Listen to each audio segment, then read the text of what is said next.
A few years ago, I tripped across a trucker song called The Odious Death of the Cracker King. And oh, did that song ring true of the hard, fast days of long haul trucking that I knew so well. I knew then there was a guy with a story to tell. After a little digging around, I found the singer's name was LongHaul Paul. Here he is to tell his story. So we're talking today with the legendary singer-songwriter, LongHaul Paul. Paul, thank you so much for joining us today. I never thought I'd get this chance, but with this modern technology, it's a real help. So thank you again for joining us. It's my pleasure. I enjoy your channel. Thank you. Thank you for saying so. Let me tell you how I tripped across kind of by accident a number of years ago. I was scrolling through YouTube and I saw a YouTube video and it had a picture of a really cool truck on the thumbnail. And it might have been Doodle Blizzard's truck. I honestly don't remember, but I clicked on it and I heard the song, The Odious Death of the Cracker King. And I was just blown away. I was hooked instantly because I could tell from the lyrics that this could have only been written by a long haul truck driver. And I instantly became a fan. So that was just kind of by accident, but I've been following your stuff ever since. And it's fascinating, the career that you've built for yourself outside of trucking. Well, it started very late in life for us, Dave. How old was I when I made my first record, dear? Was that 10 years ago? Yeah. We try to measure, we wind up measuring time by when was Winter born? I think it was about 10 years ago. I recorded that. And I wrote that song on Good Friday about 10 or 11 years ago. I was at Gordon Foods in Shepherdsville, Kentucky, and I was listening to this book called The Dolorous Passion of Our Lord Jesus Christ, which was written, these were visions that a German nun had in the 18th century that somebody had transcribed. And that book actually became the inspiration of Mel Gibson's The Last Passion of the Christ. I don't know if I have that title correct, but I sort of was in this mindset of like seeing all the, you know, when we truck, we encounter vulnerable people. Like if you haul produce, you encounter a lot of vulnerable people on the margins of society, like the chrome polishers and people who are, you know, in sort of a desperate situation. And so that's sort of how I wound up writing that song. It was sort of a composite of different characters that I had met through the years. And you managed to put all of that together and make music out of it. You have a skill that I can't even imagine. But let me ask you, let me start with your trucking. I read your bio, so I gather your first trucking was hauling meat for your father's company? Well, no, I was just a wash boy. I was 14, and that company was all union. The Teamsters were in there, the meat cutters were in there. And under contract, the Teamsters did not fuel or wash their own trucks. So my summer job was to fuel those trucks and wash them. And at one time, that meatpacking plant, they were killing about 10,000 hogs a year, and they were killing about 1,000 head of cattle. But it became cheaper for my father to buy Colorado box beef from Montfort, because Montfort had this huge state-of-the-art facility that you could buy it already boxed cheaper than you could slaughter it. So I was the wash boy, and part of my job was to do trailer washouts for the Montfort drivers. And back then, those guys they dressed like movie stars. I mean, they dressed like John Wayne, just coming off the set with these elegant clothes. they were real gentlemen, and sometimes they would tip me. And I suppose I sort of had this romanticized view of what trucking could be based on those interactions. And then the Teamsters, they were a different breed of truckers, but none of them were job scared. They would speak their minds freely. And, being sort of a rebellious teenager, I sort of glommed onto that. So, but I was just parking my dad's trucks. And then in 1978, when the prime rate went to 30% and the price of hogs hit record highs, every meatpacking company in the state of Indiana was in some form of receivership. So my actual first paid trucking job was delivering my father's trucks after they'd been liquidated in bankruptcy. So we need you to take this one to Cleveland, take this one here, take this one there. And but then I got into driving a straight truck. I kept going to college and dropping out and driving truck and then going back and to college. And so I started driving straight truck in 79. And that was $5 an hour, which was a lot of money in 79. And the most dangerous thing you can ever do if you're in college, Dave, is get a job where you begin to think, I could probably make it here. Where you've got 40-year-old coworkers who live in decent houses, and you begin to tell yourself, I might just do this for a while. And it gets harder every day to go back to college. So I never really finished college. I just kept trucking. Well, I remember that well. I came out of college and had no money and decided to go trucking, which I'd done over the years through school and before school and stuff like that. I thought, well, I'll go west. I'll make a little money so I can come back to school and continue my schooling. And I went out west and I never came back. The money was so good. And I was so tired of school that I just stayed with it over the years. And you stayed with it obviously too for some 40 odd years after that. Yeah. It sucks you in, and then it kind of ruins you for anything else. I mean, I don't know if I could be a great. Maybe I could go do something different, but I don't know what I could go do other than this now.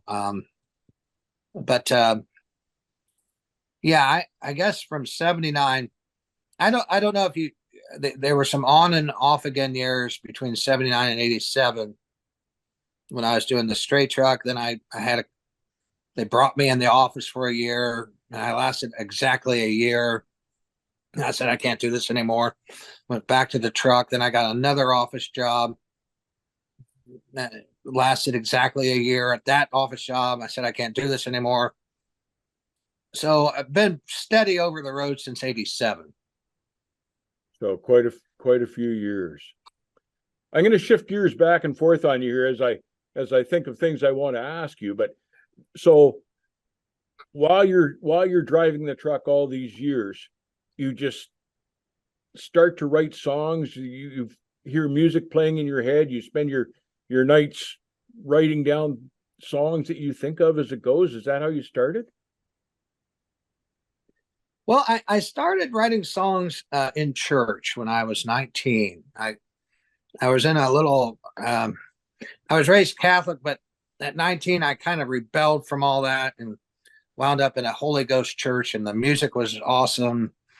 And I learned to write songs from those folks, but they were very strict. All your songs had to be sacred songs. If you owned rock music, that was frowned upon. And then there was an event in my life where my wife's dad passed. He and I were dear friends, and I wrote a song that was not a church song. It's almost like an act of, I don't know, but it was almost like doing something forbidden. And but after that, the songs just kept coming. And by then I was 24, I think. Or when did Daddy die, Denise? I was maybe 23 or 24 when I started writing secular songs. And they were songs about usually something that was upsetting, or something that usually I don't try to write songs. I just wait till something is, there's some chaos that I have to resolve within a cohesive narrative of a song. Good grief. So I know virtually nothing about the music business, but when I read your bio, it referred to a recording pilgrimage down to Alabama. And what exactly is that? That's you going down and your daughter pays for studio time or recording time, or what is that exactly? Well, there's a documentary that came out which I highly recommend called Shoals. And it was about this man named Rick Hall who grew up in a dirt floor shack and very poor. And he's credited with building the recording industry, or beginning it, in Muscle Shoals, Alabama. And it was such a moving documentary. I said to my wife, I'd just love to go down there and record sometime. And my daughter got wind of it. And at the time that documentary dropped, Muscle Shoals, the music industry in Muscle Shoals, the legendary Fame Studios where Aretha Franklin and Wilson Pickett had recorded, was reduced to recording Girl Scout troops and dads who thought their daughters were the next Britney Spears doing karaoke. And you could buy a whole day of recording time in Muscle Shoals. This was about 10 years ago. You could buy a whole day's worth of recording time for $250. So it was a really undervalued property, asset, if you will. But that documentary like single-handedly revived the music industry in Muscle Shoals. Then everybody wanted to go back there. Greg Allman recorded there a couple of years after we did. Aerosmith, who dear? Didn't the Rolling Stones go there to? Well, the Rolling Stones had already been there, but it had been in decline, and then it's had a revival since that documentary. But what we found in Muscle Shoals was just this unbelievably embracing culture of session musicians who, and this was all a revelation to me because I'd been a closet songwriter all those years, and they were really loving my stuff. And when I got home, I couldn't sleep for 2 nights. It was just this life-changing experience. And in the meantime, you've been trucking all this time, so you just literally took time off from the trucking to go down to Alabama and do this. And was this your first time recording? Obviously not, eh? Well, my first recording was called Raw Cuts. I think that was our second album. When we got down, we did an album in Raw Cuts in Richmond, Indiana, called Raw Cuts. It cost us $580 to do that album. And that first recording is where the odious death of the Cracker King was first recorded.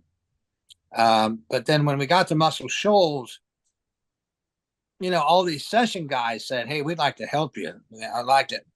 And they were so wonderful to me. I can remember I got a load going to Salt Lake out of Auburndale. This was pre-E-Log and had a lot of time on it. I just slid through Muscle Shoals and we recorded 2 or 3 songs that time. And Donnie Gullett, my engineer, he would come to Love's Truck Stop in Tuscumbia and pick me up. And we would record, but they were just so wonderful to us there, and it became like a second family. So a comfortable feeling down there for you. Muscle Shoals. I'm sorry. Go ahead. No, go ahead. Go ahead, please. It became a very hard place for us to leave. I always get sad when we have to leave. I remember after that first trip, we were looking at property values down there, and I everything has doubled and tripled since our first trip down there, as it has in a lot of places. But yeah, when we first went down there, you could buy a really nice house there for 50,000. But I don't know. We've lived where we've lived now for 30 years, Denise. Yeah. 30 years this month, and it's just going to be, it's going to be too hard for us to uproot now. But if I went anywhere to live, it would be Muscle Shoals or that Quad City area, Muscle Shoals, Tuscumbia, Florence, and the other one. I read a comment in your bio that from producer Travis Wamick. Am I saying that correctly? And his analogy, Yeah. Womack. Womack? Yeah, you're right. Right in And there, yeah. his analogy was a modern day Bob Dylan. And I have to say, I find your voice much easier to listen to than Bob Dylan's. Yeah, Bob, that was just like a mind-blowing thing because I was just this old, just a fat old truck driver, and he's taking me around Muscle Shoals, introducing me everywhere we go. This guy is a regular modern day Bob Dylan. Like it was it's a difficult thing to process and internalize because it's none of that really changes your reality, that you still have to truck for a living. And now we've had a little bit of a supplementary bump from these albums and concerts, but it's not like you're ever going to be in a situation where you're like, man, this music thing's exploding so much that I'm going to kiss that truck goodbye, because I don't really want to do that. Well, so you obviously still enjoy the trucking. I do. I enjoy. I don't know. I'm going to probably be trucking. I'm hoping to make it till I'm at least 70. There's nothing more special to me than to see an 80-year-old guy out there still doing it. Now, I don't want to be like grinding it out. Right now I'm sort of semi-retired. I did 95,000 miles last year, which, that's not a lot compared to what I'd done in years past, but it'd be nice when I'm 80 to still be able to crank out at least 50,000 miles. I know what you mean. It's nice to see the old timers trucking, and yet generally they have beautiful rigs, and it's always a joy to see those guys. Oh, it is. There was a guy out of Minnesota. He went by Bald Eagle on the CB radio, and he was always like really well dressed, always had a nice rig, always very pleasant to talk to. He owned a small trucking company, and you'd see if I saw one of his drivers, I would inquire how he was doing. And I don't think he's with us anymore, but it is really something to see an older driver still doing it. But I'm having to be more vigilant and watch what I eat more and make sure I get enough steps in, and lots of olive oil and garlic these days. I know exactly what you're going through when you're talking about that. But I used to love to talk to those old guys, because some of those old guys had forgotten more than I had learned up until that point. They were just a wealth of information, and where they'd been and what they'd done, and the old trucks that they used to drive compared to what they were driving now. God, I could spend all night talking to guys like that. Me too. And I always appreciate the guys that would tell you the mistakes they made, and they were old enough that they didn't have to have this facade of being the smartest guy in the room. They would tell you, the mistakes that they had made. And that kind of sort of informs how I try to write some of those songs. It's sort of like this confessional, and sort of like a confessional voice where people sort of admit their wrongs, and kind of. The odious death of the Cracker King. Had you known someone? It sure sounds like you'd known someone that had gone through that. Yeah, yeah. I mean, I had known the box rate boys out of Pompano, and all those guys are about gone now. But I think Dave Nemo said it best. He said there was that breed of drivers in that era who sort of viewed themselves as like the cast from the Wild Bunch, that Western back in the day. And I can remember like sitting at the Pompano market and having a cat. I won't mention his name. He goes, he said to us, and this was like a semi-serious discussion. He's like, the problem in trucking isn't drugs. The problem in trucking is low quality drugs. And, he was making that case. Wow. Huh. I'm gonna dwell on that for a while, but I think he hit on something there. I see. Yeah, but Sorry, go ahead. No, I don't remember what I was going to say. Go ahead. Uh, well, I used to run into like Polish guys that had issues that way, and I knew a couple of drivers that could do West Coast turnarounds from where I am up in Canada, and they do it without any sleep, and then over the years you'd watch them slowly fall apart, and it was sad to see. It was tough to witness. Yeah, and that character in that song was sort of informed by this polisher that I knew in Wildwood, Florida. He had lost everything.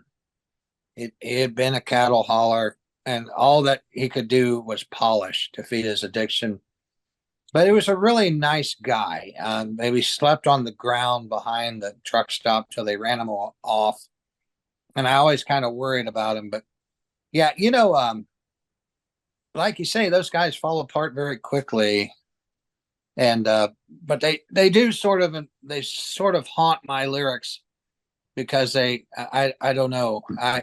I've had this discussion with people in the past, aren't you glorifying that lifestyle? And I don't try to glorify it, but I suppose it sort of haunted and bothered me to see people burn themselves up like that. Yeah, I don't see that song as any sort of a glorification. It was a little bit of a reminder of my history for me, and it brought back memories. I was stung by it. And I really want to tell you how much I appreciate your giving us a shout out on that song, because a lot of people found us because of you and your channel, Dave. Oh, well, like I say, I was just scrolling through YouTube and I played that, and man, I was hooked. I was hooked. You've done some work with Overdrive too, I've seen. It's been a little tough for me to follow up here. I kind of quit Overdrive when they went out of print when Mike Parkhurst died. I don't know if you can remember that back then, but then I saw again on the internet. I came across something you were doing with them and tried to follow you for a while there with Overdrive. Yeah, I've got to give a shout out to my editor, Todd Dells. Todd really wanted to bring back like the Parkhurst model where you had a driver that was writing for the publication instead of just, people that had never been in a truck. And Todd actively recruited myself, Gary Books, and Clifford Peterson to begin contributing. And Todd's opened a lot of doors for me. He also was part of the Over the Road podcast, which was aired on PRX Radiotopia. That's the biggest thing I was ever involved in, but it mostly non-truckers noticed it. But we did an 8-part series where we did these interviews with drivers and tried to sort of get a snapshot of what the culture of trucking was in the transition to ELDs, and sort of the, some of just what drivers were thinking. But it's you can look me up, and that podcast will still be hard to find. And I always wondered why we didn't quite pierce the trucking market the way we did. Most of our listeners were traditional podcast listeners from and that's good to be able to reach that demographic as well. But a lot of young people have heard of the Over the Road podcast, but I think maybe because it did not make its way onto YouTube like other podcasts have. It was stayed on the PRX website, but it was on Spotify and other platforms, but did not make it onto YouTube, which I think is that your best platform, Dave? YouTube? My wife really runs this business, but it has been YouTube up until lately, and now it's becoming Facebook. But other than that, I know nothing about that kind of stuff. I leave that up to my wife and my son. That's pretty cool that you've got a team like that. Well, it's nice because I'm technologically retarded, so I wouldn't be able to do any of this without them. Yeah, well, that's good. I think also too, I saw you on YouTube doing an interview at a truck show with Jason Keeler. Does that sound familiar? Yes, that was part of the overdrive work, and yeah, Jason had that unbelievable popcorn. What was that fellow's name? That KW. I can't remember the model of it now. I know the truck. Jason. Oh, you know the truck? Okay. Oh yeah. Yeah, Jason's man. Now, see, that's a guy I could ride I could not last in his world 5 minutes. This guy makes these custom made trucks. I remember when I interviewed him, I said, would you like us to put your website on? Maybe get you some customers? He goes, we go by referral only. Like, wow. About need a resume to get that guy to work on my truck. Yeah, I think he's a legend in the trucking community. He's an artist, basically. He built some of the most beautiful trucks I've ever seen. I've got a friend up here that builds all his own trucks, and they're beautiful. But mostly he concentrates on old Pete's. But my favorite truck always was the W900A, and he's got a couple of those too. And man, beautiful stuff. Is that the purple one? What was that guy's name who owned that truck before Jason? Was it Popcorn something or? Yeah, I could kind of see it. I think faded. It was Popcorn. Yeah, Popcorn. Yeah. Yep. No, that's right. Yeah, that's probably to me the most beautiful. I don't know. If I had to choose one truck, that truck is just unbelievable with that Mercury sleeper. Yeah. What a history that truck has had. And Popcorn was down there in Arizona driving that truck all the time, and I don't think he even had air conditioning. No, he didn't. And I actually ran into him in my early days because the produce hauling I would do, I was hauling directly for a buyer in Toronto here. And mostly he bought lettuce. He was the lettuce buyer for this produce house. So we'd load Salinas all summer long, and in the wintertime, when the crop moved down to Yuma, we would relocate and start hauling out of Yuma in the wintertime. And it was down there one trip that I met him, and he was a fascinating old character. I'll be darned. Yeah. We used to get a lot of lettuce out of Brawley as well as Yuma. And I don't know if you ever ran that Brawley, but I love the climate down there in the winter. It would be so cool, nice and cool at night, and it would get nice and warm in the day. Yeah, I've loaded out of Brawley many times, mostly flat pack lettuce out of Brawley. Yeah. So is that what you did mostly? It was produce hauling, or? That was my favorite thing, and I did probably more of that than anything. I tried a little bit of everything, but my favorite thing that I did in trucking was produce hauling. Okay. Huh. Yeah. You're taking me way back there. I remember one time I got to Brawley the night before I was supposed to load, and there's another guy there, and this was like pre-smartphone when drivers would actually pass the time talking to each other. And this guy was he was doing a week on and week off out of Nashville with his mom, and he this was when websites were just coming out, and he had this website. He was selling fainting goats. He said, "Man, I make more off of these goats than I make in a truck." But like, I don't know if you've ever seen fainting goats, Dave, but they just walk. They walk through the field and then they just fall over. There's some genetic trait that makes them do that. And like, this was kind of like this hippie redneck dude. And he was really kind of fascinating and interesting. He goes, "But let me tell you where the real money is. It's in hauling the goats." And he said, we had a sweet gig. We'd haul them out to Gallup. And if they came and picked them up, fine. But if they weren't there to meet us, they forfeited their money.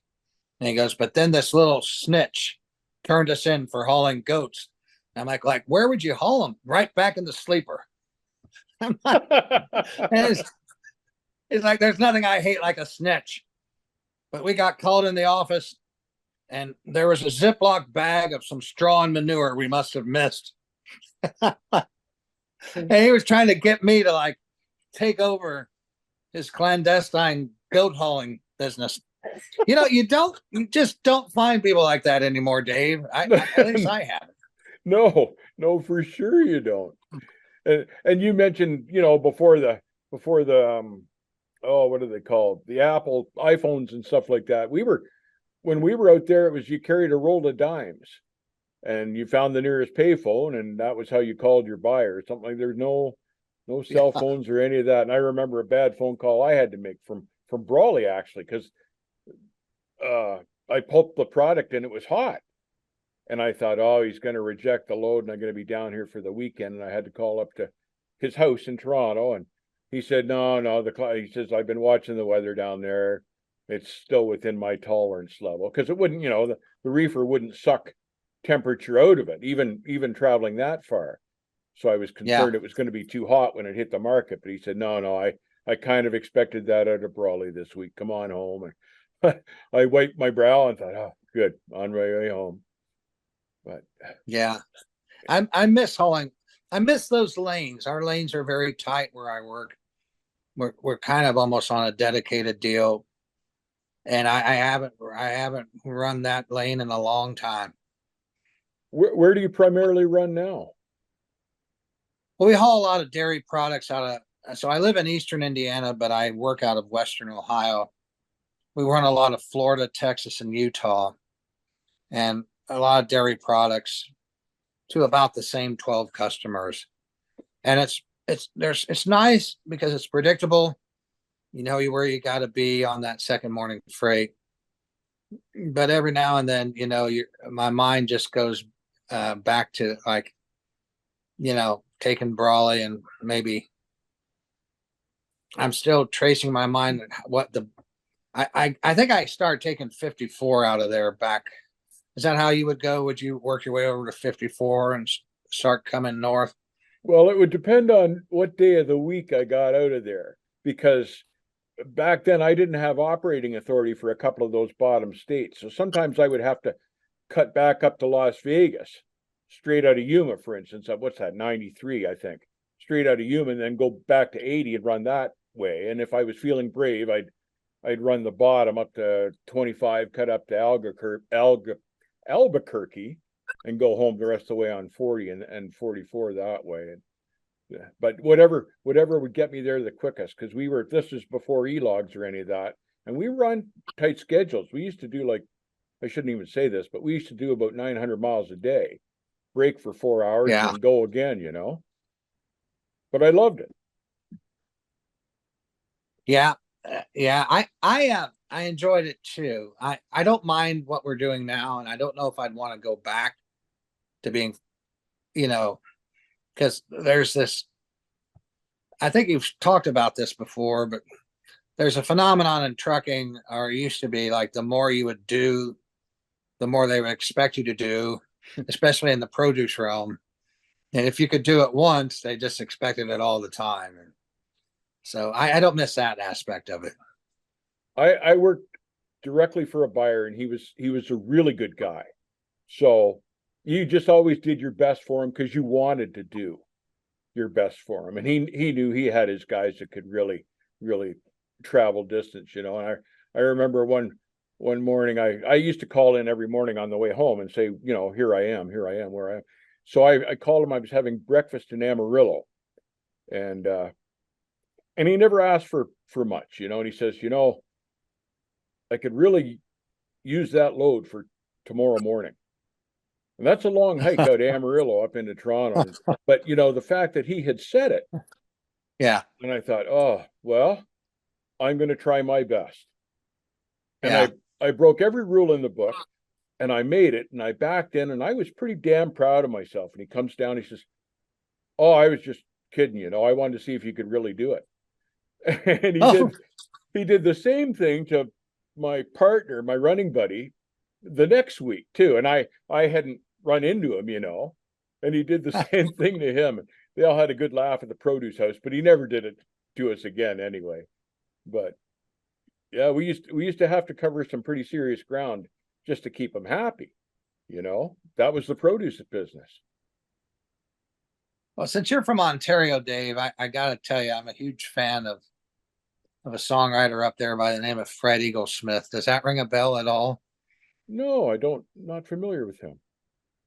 Fred Eagles, it's so interesting because Fred Eaglesmith is kind of like royalty down here, but a lot of people in Ontario haven't heard of him. But he's got this character that keeps popping up in his albums. There's this truck driver with a lot of personal problems. And you and I have both met this character out on the road before. And some of his songs are Trucker Speed, 18 Wheels, Water in the Fuel. And he's from Southern Ontario, Fred Eaglesmith. If you ever get a chance, I highly recommend his shows. I will look him up. I'm interested to see where he is and listen to his work. Well, while we're talking about music, you've got a song out. I don't know how long that you've had this one out, but a song called Johnny Ray. And man, I think that might be one of my new favorites. I really like that song. Oh, thanks. That was a co-write with a gentleman by the name of J.D. Haynes, Johnny Ray was a real historical figure. He was in the early days of NASCAR.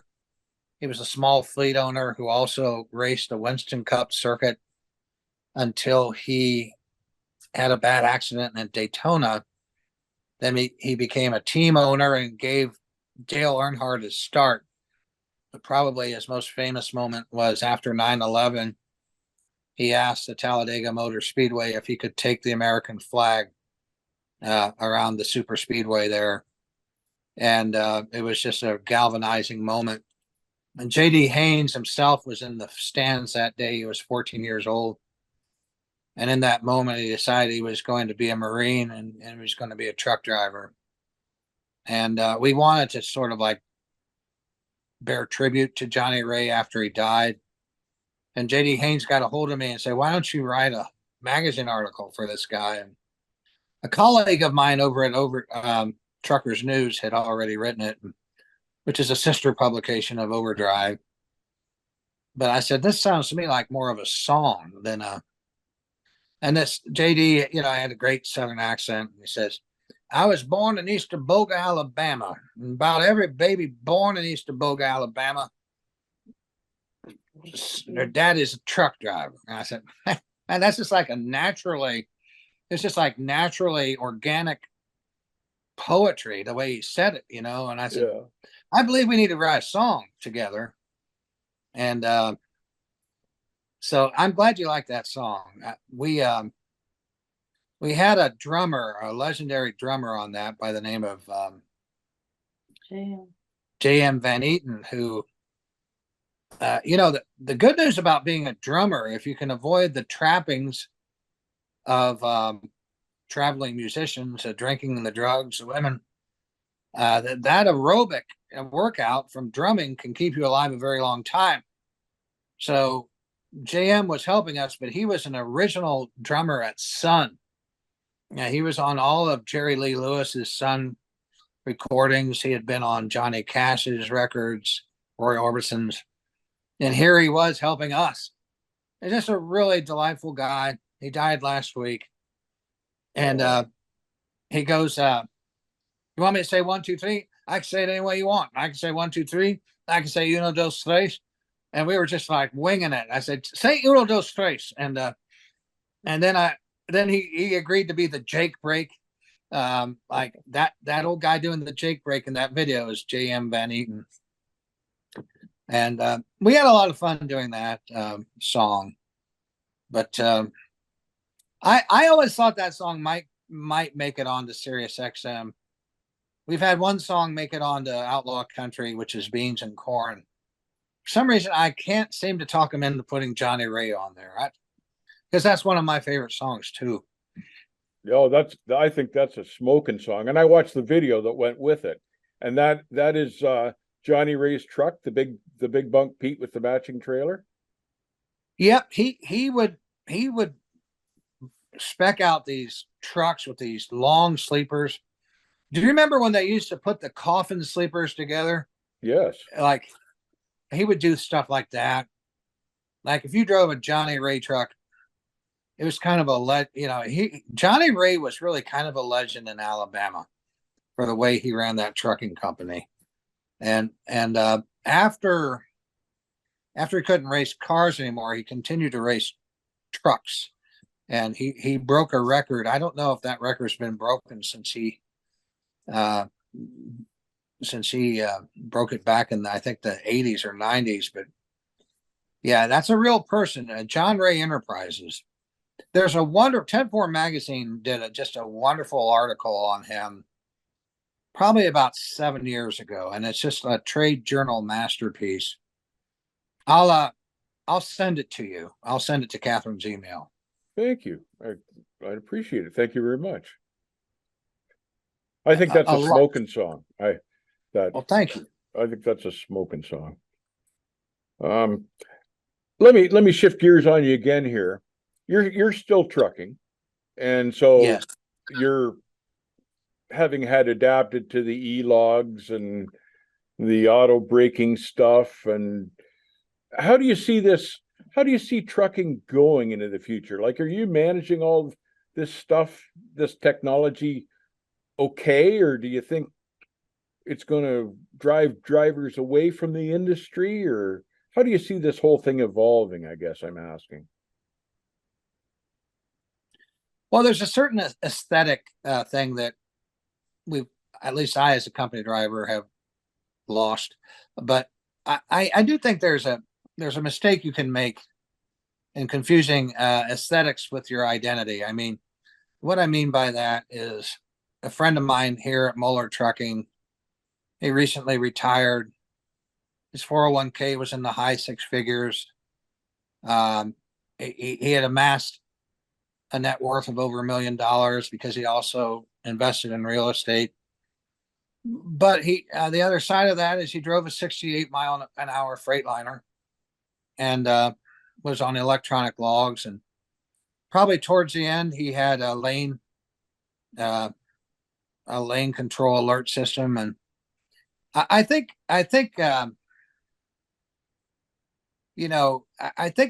there's a lot of good that's going on right now, at least, but I think it's up to you to find it. I think it's very easy to all of us have a psychological bias to perceive that things used to be better than they are now. But if I met you at a truck stop, we would probably have a wonderful conversation at a counter, but I would never get to talk to you again because 20 years ago, because I would never see you again. Yeah. And here we are talking, 2 countries away without paying long distance. So I think you have to be careful. There's a real trap. I really think that you can really get in a there are some people who have some very aesthetically beautiful trucks out there, which I don't have. I drive just a company issued Freightliner, and it's a darn good truck though.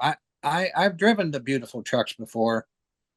These Freightliners are darn good trucks. And I don't there's a certain snobbery, and there's a certain aesthetic snobbery in trucking that's not always the last word.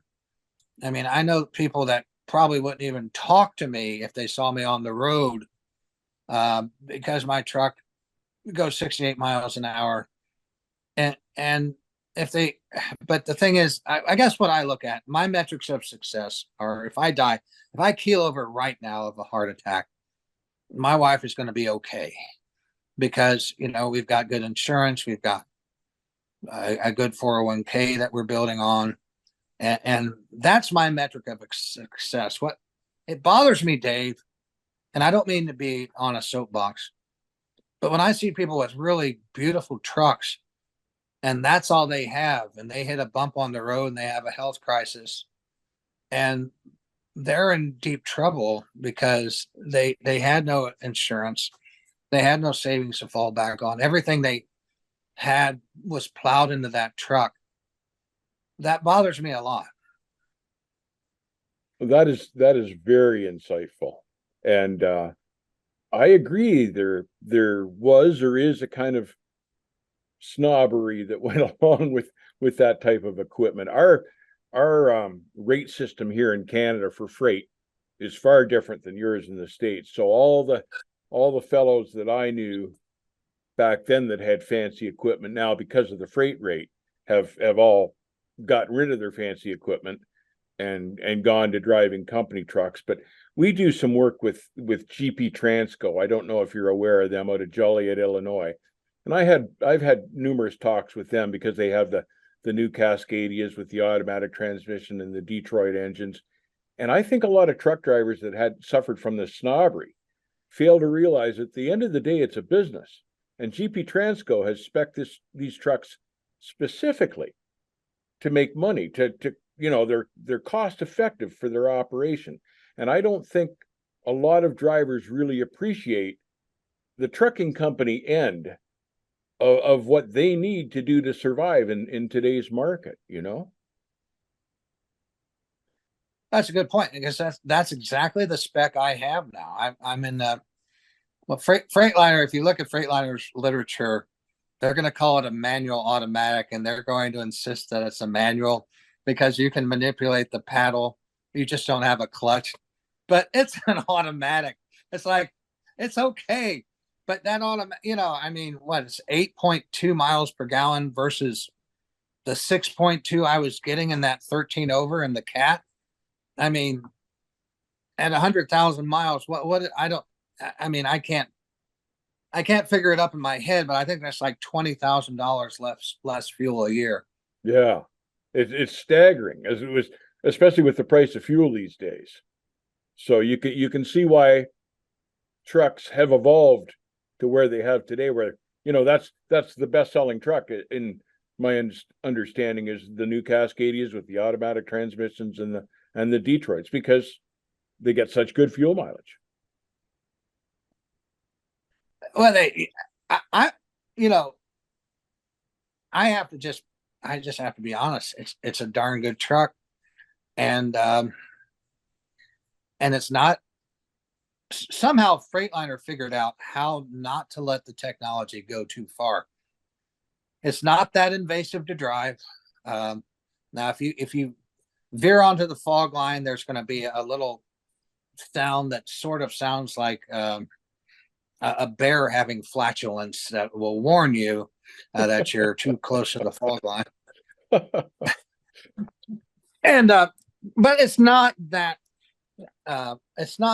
annoying. Now, I've been in another OEM truck where the lane departure system and was so obnoxiously loud. I mean, it was like triggering to me to I'm apologizing because this husband-wife team had me in the truck. Were you in that truck that day, dear? I think so. Was it? And Yeah. I wasn't meaning to curse in front of this guy's wife, but I was, and I kept cursing and apologizing. And the problem is, I'm just gonna say, can I say the model of the truck, or would you prefer I don't? No, go ahead. it's the Volvo. You can't calibrate that sound down past a certain point, and it's still, I don't know who beta tested that truck, but I could not be in the Volvo at their current sound calibrations, because I mean it's like having a screaming meanie in there barking at you for things that aren't even your fault. Like, say somebody merges right in front of you, kind of cuts you off. It's yelling at you because you're following too close when it's not your fault, you know. And I just, somebody, and I know, I don't know. That's just my personal opinion is somebody needs to get in there and beta test those trucks better, because I don't know who would. That's all I got to say on that. That type of thing would drive me nuts, frankly. I don't think I could handle that either. GP Transco sent one of their new Cascadias up here last year or the year before, so I could try it, which I thought was really good of them, because I still had my 379 Pete, and it's a long wheelbase, and you need a football field to turn it around. And what fascinated me about that Cascadia was how well it maneuvered, how sharply it turned. It was night and day from my truck. And I thought, man, you know, because I didn't grow up with 53 footers either. So you've got these monstrous trailers now, in my opinion. And I'm thinking, how the hell would you get into some of these docks that I've been to over the years? But you can see how much more easily that Cascadia and the new technology would make it than like the trucks I was used to, you know. It was night and day difference for maneuverability. Yeah, but I mean, I would love to be in a 379 tomorrow. I really would, or a 389. But I also understand that, you know, these guys, my checks never bounce. So I've been where I am for 12 years, and they have to figure out how to make money. And so it is, I'm going to tell you a little kind of a story about, back to aesthetics, truck snobbery. There was I met a guy at Wildwood at the Chrome shop. I just happened to stop there. I think I had parked for the night or something. And that Pilot next door was our fuel stop. And there was this guy, he had a beautiful old truck that I had really admired. And I had seen him before, and he had bought all my records and everything. And I was parked back behind him in this Freightliner Cascadia. He goes, "Wait just a second. You're driving that turbine Suburban back there?" And I said, "Yeah, that's what the company gives me to drive." And he had some other word for it. He had all these rhyming put downs for that truck, which I found highly entertaining. But you know, it's, look, you got to roll with it. It's there. There is a certain there's a certain aesthetic pecking order, which has nothing to do with how much you bring home. And if you can't roll with it, you might as well just hang it up. That's true. With the freight rates and the fuel prices the way they are up here today, guys like me, like we've kept our big long hood trucks, but you can't afford to operate them. You can't make any money with them anymore. So we kind of have them still as to joyride around in and on a Sunday, but there's no way you could make a living with them anymore. You know, it's just, Yeah, they're just not practical anymore. yeah. I mean, I see guys in some pretty nice looking rides who are keeping their foot out of it, trying to make it pencil out. You know, you see that a lot more than you used to now. I still have one buddy that works his, and it's a monstrous truck, but it's got a huge motor in it. And he finds that if he just sits about 60, 65 miles an hour, the motor is hardly working at all. So he's just kind of idling along, and he gets in the high sixes, low sevens with it, which is pretty impressive for a truck like that. It's long. It's like 310 wheelbase or something like that. But he's the only guy out of all my friends that I worked with that still runs his old truck and still able to make money with it, you know, but he's an old pro. He's very, very good with it. So, but other than that, our freight rates up here can't support a truck like that anymore these days, sadly. I'll be darned. Yeah, but listen, I could talk your ear off. I could go all day, but that would be rude, and I shouldn't be doing that. So Look, I'm off work, so I'm enjoying this. So don't feel like you have to conclude things on my account, but I also realize you have things to do as well. Well, we've got a live stream coming up that I've got to get ready for. So Okay. I guess I'd love to do this again. I'm fascinated by your story, you've got a talent that most of us old truck drivers could only dream about. I can barely play the radio, let alone, you know, the music that you make. So I'm envious as hell. And it's nice to see someone so talented and be able to talk with them. Well, I appreciate that very much. I believe God gives us all talents. Getting back to Jason Keeler, you know, I can sing about him a lot better than I can wrench on him. And Jason Keeler, like, I couldn't live that guy's life for 10 minutes. Like, you know what I mean? So I believe we all have our own separate talents. And you've got a great talent for mentoring people and giving them the straight scoop without, you know, a lot of, you know, you don't try to create controversy. You just give good, straight information, and I appreciate what you're doing, Dave. Well, that's very good of you to say. Over my years, I came across so many guys that were getting screwed by their carriers or some other bad story, and I hated to see it because I really always enjoyed trucking as a career, and I want it to be that way for everybody else. So I try anyway, but thank you for saying so.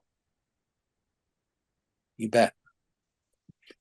Thank you once again for your time. I really appreciate it. I've loved talking to you. Thank you. Thank you for doing this with me. And there you have it, the story of LongHaul Paul and his music.